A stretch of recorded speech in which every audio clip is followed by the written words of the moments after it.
moderate state is a scenario in which Pakistan pursues some gradual improvements in the quality of its governance, in its opening to the world, in its relationship with India, and finds a stable or more effective balance between civilians and military in charge of the country. It's a country where you'll see economic growth and gradual move for many Pakistanis out of poverty and into something that looks more like a middle-class, sustainable economic future. A moderate Pakistan emerging is certainly the most hopeful, and in fact, today is the most conceivable in some respects. I think that there's tremendous interest on the part of India to see that happen, on the part of the United States to see that happen, on the part of China to see that happen. Without some very serious external pressure, I don't really see Pakistan taking on that trajectory, because the internal ability to do so is so constrained by the army and the army's image of what Pakistan's key interests are. So I'm not optimistic about that outcome at all. I think there are various things that the United States can and should do to move Pakistan in a different direction. One is to give even greater importance to the social and educational problems that the country faces. Another is to indicate our preference for a civilian-ruled government. And another would be to encourage better India-Pakistan relations. Pakistan और America के ताल्लुकात की तारीख बहुत से ड्रामाई उतार चढ़ाव से पुर है। ताहम उसामा बिन लादेन की पाकिस्तानी सरजमीन पर मौजूदगी का राज खुलने के बाद से ये ताल्लुकात एक नए चैलेंज से दो चार हो गए हैं। The U.S. needs answers from Pakistan on how bin Laden could have remained in this compound for 6 years. जनूबी एशिया के उमूर की तज्जियाकार लीजा कर्टिस जिस सवाल के लिए पाकिस्तान के अमेरिका को जवाबदेह ठहराने का जिक्र कर रही हैं, ये सवाल अमेरिकी ही नहीं, पाकिस्तानियों के जहनों और जबानों पर भी आम है। What a wonderful opportunity. कई तज्जियाकार कह चुके हैं कि ये सिविलियन ताकतों के लिए किस कदर अहम मौका है कि वो 1971 में मशरक़ी पाकिस्तान की अलहदगी के वाक़े के बाद जुल्फ़िकार अली भुट्टो जैसी कारकर्दगी दिखा सकें। अमरीकी दारुल-हुकूमत वाशिंगटन डीसी के एक थिंक टैंक हसन इंस्टीट्यूट में जमा होने वाले माहिरीन के इस पैनल की राय में मौजूदा हालात पाकिस्तान की सियासी क़यादत के लिए एक मौका फराहम करते हैं कि वो गैर सियासी ताकतों के असर से अलग होकर अपने दाखिली मसाइल और बैनुल-अक़वामी ताल्लुकात की उलझनों में कमी लाने के लिए जुर्रतमंदाना किरदार अदा करें। ताहम लीसा कर्टिस इस मौक़िफ़ को जरूरत से ज्यादा अहमियत नहीं देना चाहती। मेरे ख्याल में ऐसा मुमकिन नहीं। फौज अभी पाकिस्तान में बहुत बाइख्तियार है और अगर सियासी क़यादत फौज पर दबाव बढ़ाने की कोशिश करेगी तो इससे सूरत हाल मजीद गैर मुस्तहकम भी हो सकती है।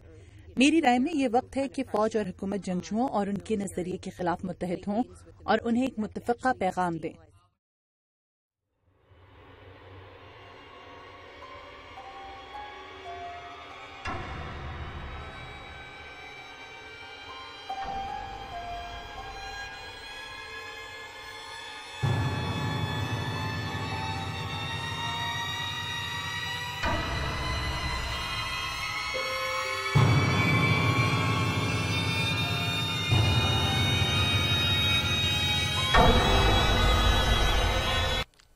Well, Neil, I think as far as the nuclear issue is concerned, we have to put it in the following perspective. It's not Pakistan's nuclear weapons that are really the problem here. It's the use of, or the misuse of these unregulated fissile materials, plutonium, enriched uranium, uranium waste, plutonium waste, things of that nature.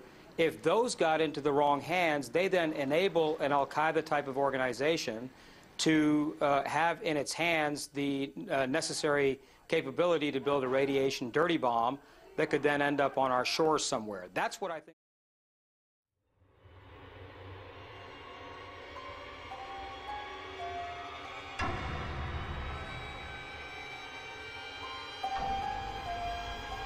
And whether there is consensus on who is a Muslim in Pakistan, because there has never been a consensus on that. And Pakistan was the world's first Muslim state, Islamic republic.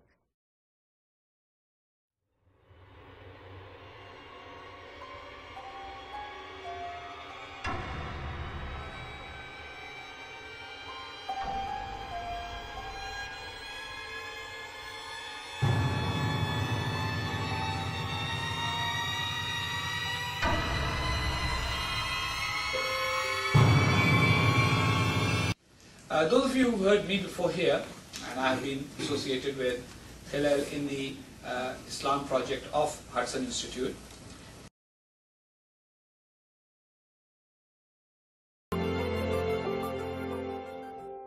In the post-9/11 era, drawing on Hudson tradition, we have assembled the most talented team of researchers in the world, focusing on the ideological character of Islamic radicalism. We help national and international leaders understand the threat of radical Islam and terrorism and how it can be countered. Our scholars work to promote freedom and human rights, especially in the face of religious persecution.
This is what is constantly preoccupying the minds of congressmen and the U.S. taxpayer. But we are giving you $1.5 billion a year. We've already given you about $20 billion. And hey, what have we got for it?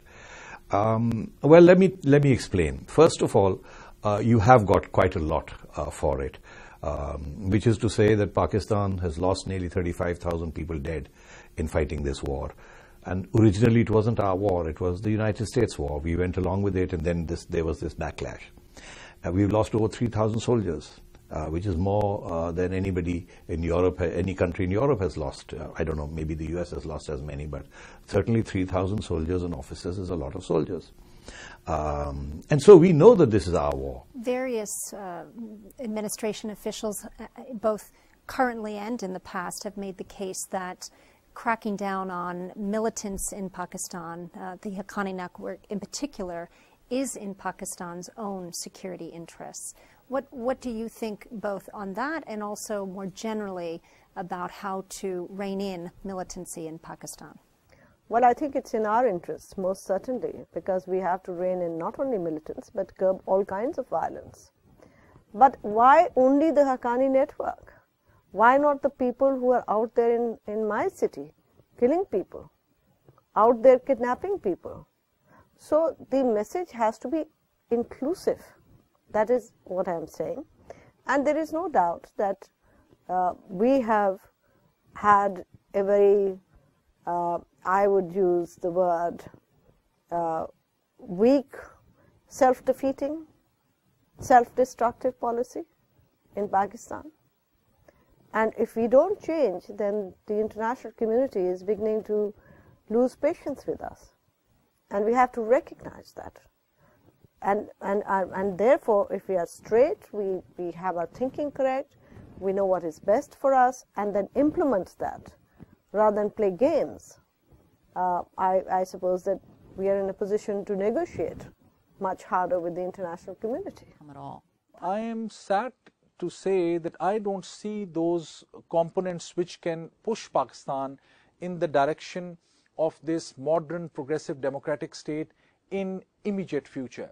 Pakistan will have to go through a long process of 10 to 15 years of stability, economic growth, and a change in mindset in the establishment about their view about India.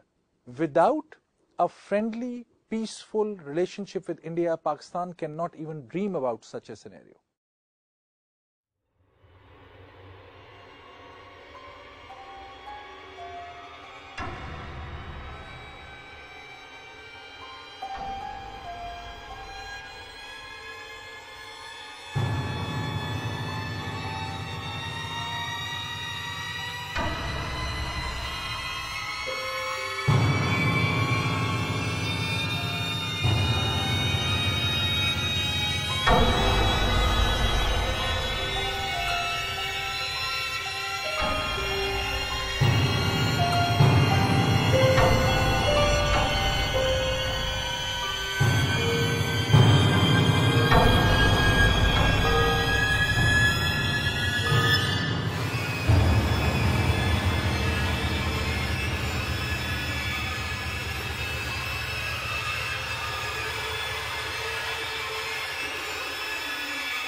کیا ہم پاکستان کو محض ایک theocratic state بنانا چاہتے ہیں؟ کیا ہم یہ سمجھتے ہیں کہ محض مذہبی تعلیم گورننس کے لیے یا گورنمنٹ چلانے کے لیے کافی ہے؟ وکی لیکس کے جاری کردہ ایک امریکی مراسلے میں انکشاف کیا گیا ہے کہ مسلم لیگ نون کے رہنما چودھری نثار علی خان کے بیوی بچوں کے پاس امریکی شہریت ہے اور انہوں نے عوام کی نظر میں اپنی ساکھ بچانے کے لیے اسلام آباد کے بجائے لندن میں امریکی سفارت خانے سے اپنی بیٹی کے پاسپورٹ کی تجدید کروائی تھی۔ 19 ستمبر 2008 کو امریکی سفیر این پیرسن نے سفارتی مراسلہ واشنگٹن بھیجا جو چودھری نثار کے ساتھ ان کی ملاقات کی تفصیل پر مشتمل ہے۔ مراسلے کے مطابق چودھری نثار کا کہنا تھا کہ پرویز مشرف کے استعفے کے بعد سویلین حکومت کے تحت امریکہ اور پاکستان کے لیے مل کر کام کرنے کی مزید گنجائش پیدا ہونی چاہیے۔ انہوں نے پچھلے کچھ ہفتوں کے دوران ہونے والے واقعات پر تشویش کا اظہار کرتے ہوئے زور دیا کہ امریکہ اور پاکستان کو تعلقات میں بہتری کا راستہ تلاش کرنا چاہیے۔ مراسلے کے مطابق ہمیشہ کی طرح چودھری نثار نے اس بات پر اصرار کیا کہ مسلم لیگ نون اور وہ خود امریکہ کے حامی ہیں اور ان کے بیوی بچے امریکی ہیں۔ انہوں نے تسلیم کیا کہ وہ اپنی بیٹی کے پاسپورٹ کی تجدید کروانے لندن میں امریکی سفارت خانے گئے تھے کیونکہ وہ نہیں چاہتے کہ انہیں اسلام آباد میں امریکی سفارت خانے میں دیکھا جائے۔ What are your views on A.Q. Khan, and will you permit him to be interviewed by the West?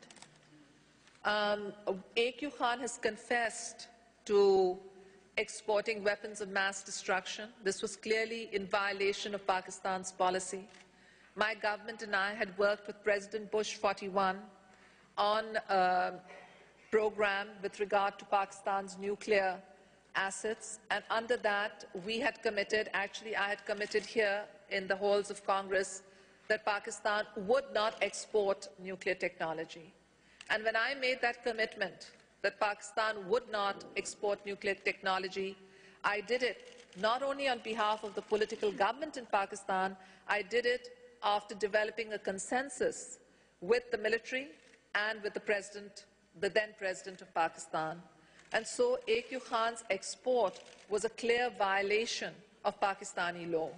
He has fallen on his sword and taken the blame.